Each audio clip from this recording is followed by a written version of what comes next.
अध्ययन करते हैं कि फ्रांस की क्रांति का यूरोप जो है उसके ऊपर क्या प्रभाव पड़ा था।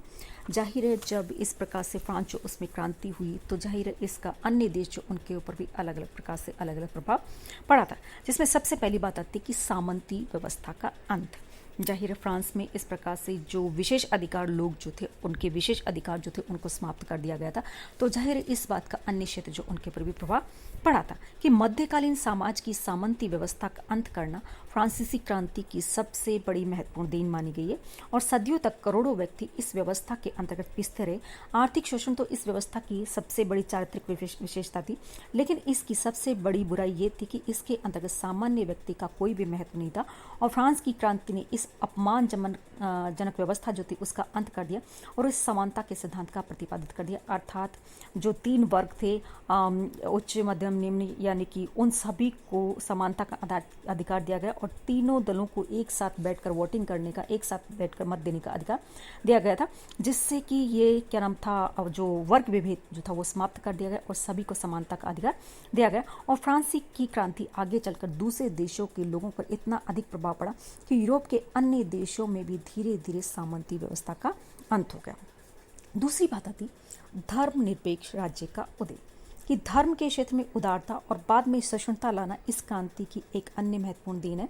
क्रांति के फलस्वरूप यूरोपीय देशों में धार्मिक सहिष्णुता का प्रादुर्भाव और लोगों को धार्मिक उपासना की स्वतंत्रता मिली और मध्यकालीन शासकों का हमेशा यही प्रयास रहता था कि उनके राज्य के सभी निवासी केवल उसी धर्म को माने जिसमें स्वयं राजा विश्वास करता था। अर्थात राजा जिस धर्म को मानता था वही धर्म वहाँ की जनता मानेगी और अन्य धर्मावलंबी जो होते थे उनको कठोर से कठोर दंड दिया जाते थे। क्रांति ने धर्मनिरपेक्ष राज्य की स्थापना का मार्ग खोला और मानवता की बहुत बड़ी सेवा की। तीसरी बात आती कि राष्ट्रीयता का विकास, कि फ्रांस की क्रांति ने एक ऐसी प्रगतिशील राष्ट्रीयता का जन्म दिया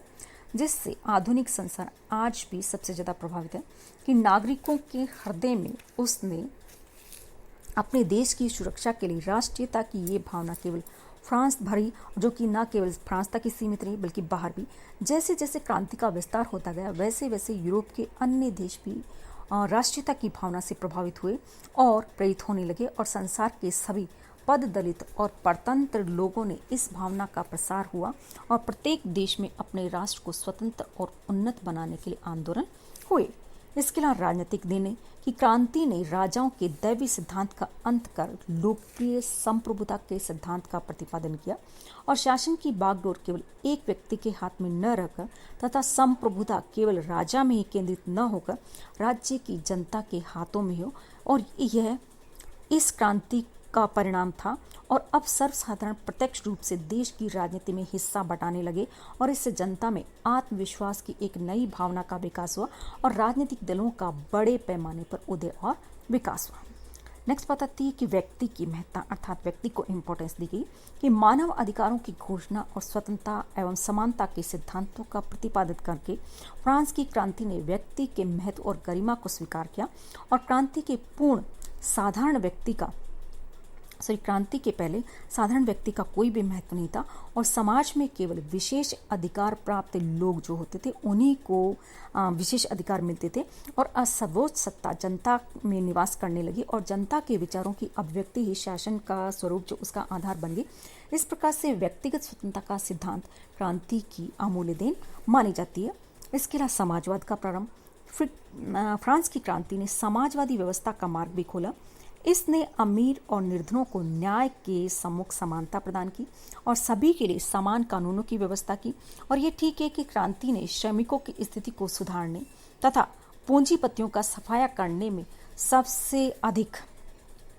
कदम नहीं उठाए, परंतु सामंत प्रथा का अंत, विशेष अधिकारों की समाप्ति और चर्च की शक्ति को समाप्त करके उसने समाजवादी व्यवस्था जो थी उसकी पृष्ठभूमि को तैयार कर दिया। इसके अलावा स्वतंत्रता, समानता और बंधुत्व की भावना, कि फ्रांस की क्रांति ने मानव जाति को स्वतंत्रता, समानता एवं बंधुत्व का नारा प्रदान किया और स्वतंत्रता मनुष्य का जन्मसिद्ध अधिकार मान लिया गया और राजनीतिक, आर्थिक, सामाजिक तथा धार्मिक दृष्टि से प्रत्येक नागरिक को पूर्ण स्वतंत्रता का अधिकार दिया गया। इसी प्रकार से भाषण, लेखन, प्रेस तथा जान माल की सुरक्षा आदि के अधिकार दिए गए और जीवन के सभी दृष्टिकोणों से मानव को समानता के समान अधिकार दिए गए और न्याय के सम्मुख समानता एवं सार्वजनिक पदों को योग्य व्यक्तियों के लिए खोलना समानता का